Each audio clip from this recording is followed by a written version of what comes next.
하나님께서 오늘 우리에게 주시는 말씀은 사무엘하 2장 1절부터 우리 7절까지 말씀입니다. 말씀이 그렇게 길지 않으니까요, 같이 합독해서 읽어오리도록 하겠습니다. 그 후에 시작. 그 후에 다윗이 여호와께 물어 가로되 내가 유다 한 성읍으로 올라가리이까? 여호와께서 가라사대 올라가라. 다윗이 가로되 어디로 가리이까? 가라사대 헤브론으로 갈지니라. 다윗이 두 아내 이스라엘 여인 아히노암과 갈멜 사람 나발의 아내 되었던 아비가일을 데리고 그리로 올라갈 때 또 자기와 함께한 종자들과 그들의 권속들을 다 데리고 올라가서 헤브론 각 성에 거하게 하니라. 유다 사람들이 와서 거기서 다윗에게 기름을 부어 유다 족속의 왕으로 삼았더라. 혹이 다윗에게 고하여 가로되 사울을 장사한 사람은 길앗 야베스 사람들이나 하매. 오늘은 잘 묻지 않는 당신에게 들려주고 싶은 이야기라는 제목으로 말씀의 은혜를 나누길 원합니다. 여러분은 질문을 많이 하시는 편이십니까? 아니면 그냥 알아서 해결하고 삭히시는 편이십니까? 요즘 아이들과 대부분의 시간을 함께 보내면서 우리 아이들이 질문이 참 많다는 걸 제가 알았습니다. 아빠 이거 해도 돼요? 아빠 이거 먹어도 돼요? 아빠 물 먹어도 돼요? 아빠 소리가 하루 종일 울려 퍼지는데요. 심지어 저희 둘째 같은 경우에는 화장실 가도 되냐고 저한테 물어보더라고요. 처음에는 왜 이렇게 당연한 것까지 나한테 물어보나 신기했는데 그게 제가 시간을 같이 많이 보내고 나니까 이런 뜻이 있더라고요. 아빠 저 이거 하고 싶은데 같이 하실래요? 아빠 저 이거 먹을 건데 같이 먹어요. 아빠 제가 열심히 노느라고 지금 목이 말랐어요. 그 모든 그 질문들이 다 저의 눈길을 끌고 함께하고픈 그 아이들의 요청이 다 담겨 있었던 것입니다. 그리고 생각했습니다. 나중에 이 아이들이 사춘기가 되어서 자기 방에 들어가서 문을 꼭 잠그고 나오지 않을 때, 또 아무 말도 제게 걸어오지 않을 때, 지금 이 수많은 질문 폭탄을 던지는 이 시간들이 얼마나 그리울까 생각도 해보았습니다. 그러면 하나님과 우리 인간의 관계에서도 이렇게 질문을 많이 하는 사람과 그렇지 않은 사람이 있을 겁니다. 하나님은 이러한 우리를 어떻게 생각하실까요? 오늘 말씀을 통해서 같이 알아보길 원합니다. 오늘 우리가 읽은 본문 말씀은 이스라엘의 왕으로 다윗이 즉위하는 그 과정을 이야기하고 있는 내용입니다. 그런데 다윗은 왕으로 즉위한 후에 그 행적들을 잘 살펴보면 이 다윗의 자세를 우리가 알 수가 있는데요. 이 성도가 하나님께 받은 바 축복과 은혜를 어떻게 관리하고 쓸 수 있는지를 오늘 말씀을 통해 볼 수 있다고 생각을 합니다. 다윗은 사울이 죽었고 또 그 이전에 사무엘을 통해서 왕으로 기름을 이미 부음받았습니다. 이스라엘의 민심도 이제는 다윗을 왕으로 세우는데 전혀 문제가 없는 그런 상태입니다. 장애도 사라지고 명분도 충분히 있고 사실 다윗 외에는 다른 대안도 없었습니다. 이 정도면 스스로 왕이 되어서 헤브론으로 올라간다고 할지라도 전혀 무리가 없는 그런 상황입니다. 하나님의 말씀을 어긴 것도 아니었습니다. 한마디로 당연한 일이, 당연한 수순이 바로 왕이 되는 것입니다. 이 다윗이 왕이 되는 것은 당연한 일이고 이스라엘을 통치하는 것은 마땅한 일이었습니다. 그러나 다윗의 행동을 보면 오늘 1절 말씀인데요.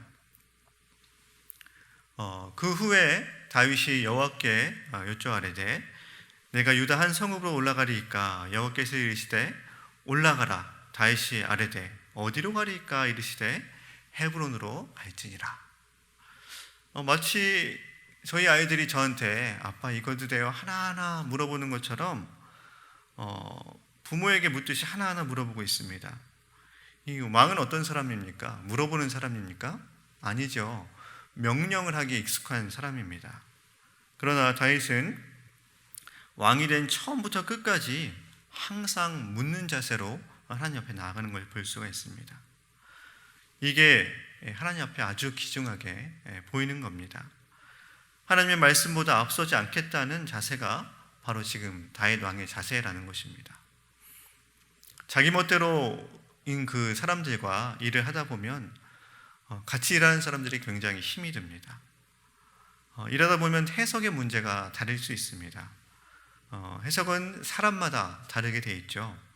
똑같은 말을 듣는 것도 사람마다 다르게 해석을 할 수 있다는 것입니다. 자기 멋대로 해석을 해서 일을 다 버려놓고 마무리를 못하는 사람들이 종종 있습니다. 서로 물어보고 상의를 해야 되는데 그렇지 않았기 때문입니다.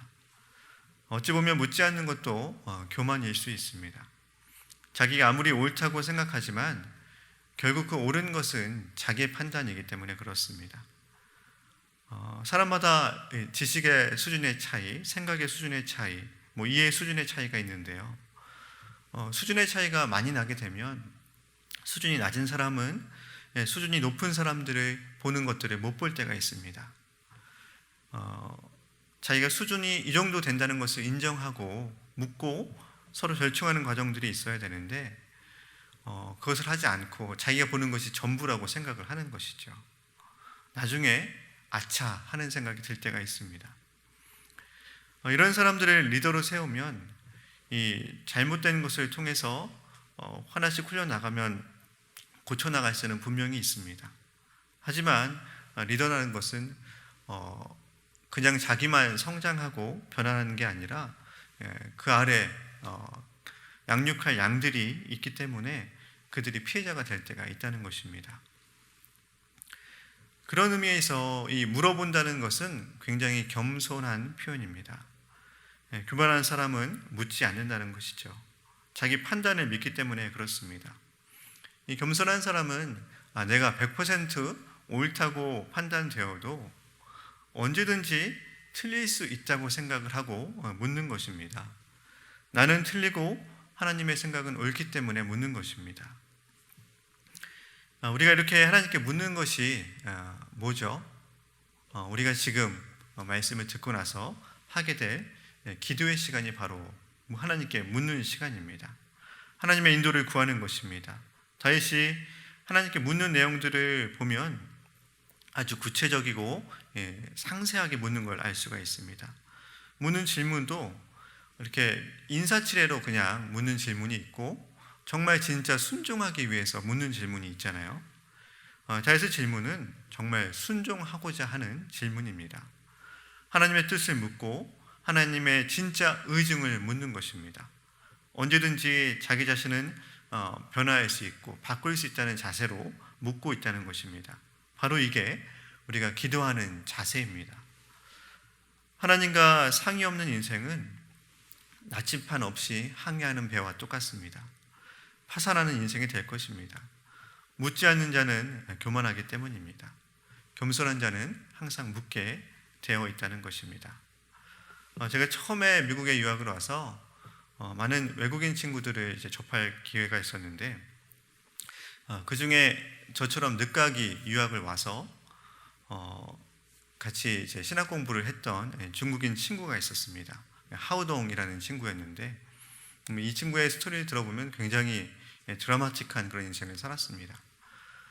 백인 선교사님께서 미국에서 어떤 여자 선교사님이 중국에 선교를 하러 왔는데 한눈에 그 선교사님한테 반하는 겁니다. 그래서 엄청난 오랜 구애 끝에 결혼까지 해서 미국으로 유학을 온 겁니다. 근데 굉장히 그 성품도 좋고 정도 많아서 수업이 끝나고 나면 저는 기숙사에서 생활을 하지 않았기 때문에 항상 저를 초대해서 같이 중국 국수 같은 것도 대접을 많이 받고 그랬습니다. 이 친구가 굉장히 솔직하고 재미있는 친구라서 재미있는 일들을 많이 겪었는데요. 달라스에 있는 학교를 제가 다니고 있었는데 달라스 다운타운도 굉장히 여기 LA 다운타운처럼 복잡합니다. 근데 가면은 길이 그 일방통행이라 그러죠. 이제 한 방향으로 가는 길밖에 없는 길이 많은데, 처음 와서 길도 잘 모르고 하니까 그 내비게이션을 항상 켜고 다녔습니다. 근데 내비게이션이 가르쳐 주는 대로 그냥 막 가다 보니까 이게 뭐 제대로 안 될 때가 많이 있잖아요. 역주행을 하게 된 겁니다. 일방통행인데 거꾸로 간 겁니다. 그러니까 경찰들이 난리가 나서 잡혔습니다. 근데 이 친구가 미국에 온 지 얼마 안 돼서 영어도 안 되고 아무것도 할 수 있는 게 없어서 정말 생각이 아무것도 안 나더랍니다. 그래서 자기는 이 내비게이션만 믿고 왔는데 지금 이렇게 되었다라는 것을 표현을 해야 되는데, 어떻게 표현을 했는지 아십니까? 자기가 중국인답게 그 내비게이션을 띄워서 그 경찰들한테 보여주면서 메이드 인 차이나 이렇게 얘기를 했다는 겁니다. 그래서 다행히 티켓은 안 끊고 막 어리버리하고 막 그러니까 봐줬다고 하는데요. 우리가 운전을 하면서도 길을 모르는데 묻지 않는 사람들이 있습니다. 특히 남자들이 많이 그러죠. 어떻게 보면 그것도 나는 할 수 있다 라는 교만이 우리 안에 있기 때문에 그렇습니다. 겸손한 사람은 자기 고향을 가더라도 혹시 길이 바뀌었을까 봐 물어봅니다. 시간 낭비하지 않습니다. 안 묻는 사람들은 어떻게 보면 이렇게 불성실한 면도 많이 있는 것인데요. 다른 사람까지 시간을 낭비하게 하고 자기 고집 때문에 좀 고생을 하게 합니다. 이런 사람과 함께 가면 굉장히 피곤하죠. 불쾌한 일도 생기게 될 수도 있고, 뭐 교통 법규를 어기게 되는 일이 생길 수도 있습니다. 이런 일상생활뿐 아니라 하나님 앞에서 모든 일에 우리는 묻고 물어야 됩니다. 교만한 사람이 아니시라면 꼭 하나님께 물으시길 바랍니다. 하나님 앞에서 겸손한 자가 되고 진짜 지혜로운 자로 서는 것, 이것은 당연한 것, 마땅한 것까지도 묻는 것입니다. 기도하는 사람들의 기도 소리를 들어보면 어떻게 보면 대부분 다 당연한 것들을 기도하고 있습니다. 당연하고 마땅한 것을 묻고 또 물으면서 그 순간 자기가 해야 될 것이 명확해지는 것입니다. 하나님의 뜻이 부합되고 하나님의 능력이 그때 부어진다는 것이죠. 그런 사람들이 일을 하게 됩니다. 묻지 않는 사람들은 어찌 보면 하나님의 일을 감당하기도 힘들고 미래가 없는 사람입니다. 지극히 당연한 것도 묻는 겸손함과 성실함을 갖는 믿음의 성도가 되시길 바랍니다. 물을 줄 아는 은혜의 역사가 여러분 모두에게 임하길 원합니다. 때로는 하나님께 한 이 질문들이 진정한 자신의 모습을 발견하는 데 사용되기도 합니다. 지성에서 영성으로 라는 책으로 잘 알려진 이혜령 박사님 이야기입니다. 그는 철저한 무신론자였습니다. 신이 없다고 말했던 분인데, 딸이 암에 걸리고 아픈 과정 중에 하나님으로부터 어떻게 위로와 치유를 받았는지를 지켜보면서 인간의 지성 너머, 그 너머에 있는 하나님을 바라보게 됐습니다. 또 실명한 그 딸이 다시 볼 수만 있게 해주신다면 하나님을 믿겠다고 한 이 고백이 계기가 되어서 크리스천이 되었습니다. 그러나 건강했던 어린 손자가 갑자기 혼수 상태로 죽음을 맞이하는 것을 보면서 이해할 수 없는 죽음 앞에 방황을 하시기도 했습니다. 이성과 지성으로 설명할 수 없는 그 일들이 딸과 손주에게 일어나는 것을 보았는데요. 그러면서 하나님께 계속 질문을 하게 되었습니다. 그 질문은 점점 기도로 변화되어서 하나님을 찾는 영성으로 글을 쓰게 된 것입니다. 이분이 이런 말씀을 하셨습니다. 헷갈림이 지성의 세계라면 영적 세계는 일관된 자기 조각을 만드는 것이라고 고백을 했습니다. 우리 지금까지 당연한 것을 묻는 이 다윗을 우리가 같이 살펴보고 있는데요. 그러면 우리 하나님은 왜 우리들이 질문하는 걸 좋아하실까요? 저희 고승희 담임 목사님을 잘 관찰해 보면 우리가 한 가지 클루를 발견할 수가 있습니다. 지극히 주관적인 생각일 수 있겠지만 제가 저희 목사님을 옆에서 잘 관찰해 보니까 저희 목사님께서 가장 행복해하는 순간을 제가 발견했습니다. 그거는 뭐 맛있는 음식을 드실 때도 아니고요, 아이들에게 사탕을 나눠주실 때도 아닙니다. 목사님께서 가장 행복해 보이는 순간은 누군가 목사님에게 질문을 하고 목사님께서 그것에 대해서 질문에 답을 해주실 때, 그때 목사님을 여러분 잘 관찰해 보시면 굉장히 행복해 하십니다. 그때는 정말 자상한 아빠처럼 하나하나 정말 친절하게 설명을 해주십니다. 왜 이렇게 행복해 하실까요? 질문하는 사람에게 목사님의 지혜와 삶을 나눌 수 있기 때문이고, 또 묻는 사람에게 그것이 도움이 될 것이라는 확신이 있기 때문에 그러실 겁니다. 우리 하나님의 마음도 그러하지 않을까요? 우리가 작은 것 하나까지 묻고 의지할 때 우리를 도우시고 우리와 함께 동행하신다는 그 마음 때문에 기뻐하신다는 겁니다. 그런데 여러분, 저희 목사님께서 질문에 대답하실 때 가장 행복해 하신다고 말씀을 드렸는데요, 사실 그때보다 더 기뻐하는 순간을 제가 발견했습니다. 이건 제가 아무한테도 말씀을 안 드린 건데 오늘 새벽에 정말 목숨 걸고 나오셨으니까 제가 말씀을 드리겠습니다. 누군가의 질문에 답변을 해주셨는데 그 답변이 너무 심오하고 어려워서 질문한 사람이 그것을 잘 이해하지 못할 때, 머리를 짓뜯으면서 막 이해가 안 된다고 고민하고 있을 때, 그때 목사님이 굉장히 행복해 하시더라고요. 물론 이해하실 때까지 다 설명을 잘 해주십니다. 말씀의 마무리를 맺겠습니다. 사랑하는 성도 여러분, 하나님께 질문을 한다는 것은 우리 기도와 삶의 자세를 말해줍니다. 당연한 것, 마땅한 것조차 기도하고 모든 것을 하나님께 아뢰시길 바랍니다. 그리고 우리에게 주신 하나님의 말씀에 순종하는 모습으로 나아갈 때 하나님의 나라가 이 땅에 임하게 될 것이고 하나님의 영광이 분명히 드러나게 될 것입니다. 오늘 이 아침에도 하나님께 당연한 물음 속에 명확한 하나님의 음성을 들으시는 복된 아름다운 성도가 되시기를 주님의 이름으로 축원합니다. 기도하겠습니다. 사랑해 주님, 감사합니다. 오늘 말씀을 통하여서 정말 당연한 것, 뻔한 것까지도 묻는 이 다윗의 모습을 살펴보았습니다. 하나님, 우리가 살면서 얼마나 많은 질문들과 결정들을 해야 됩니까?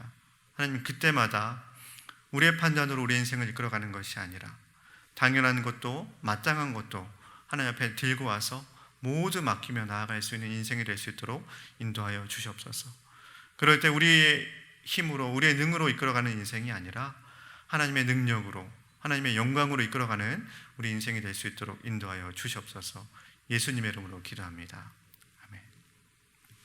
아멘. 지금부터 내가 해주는 얘기 들어주겠니?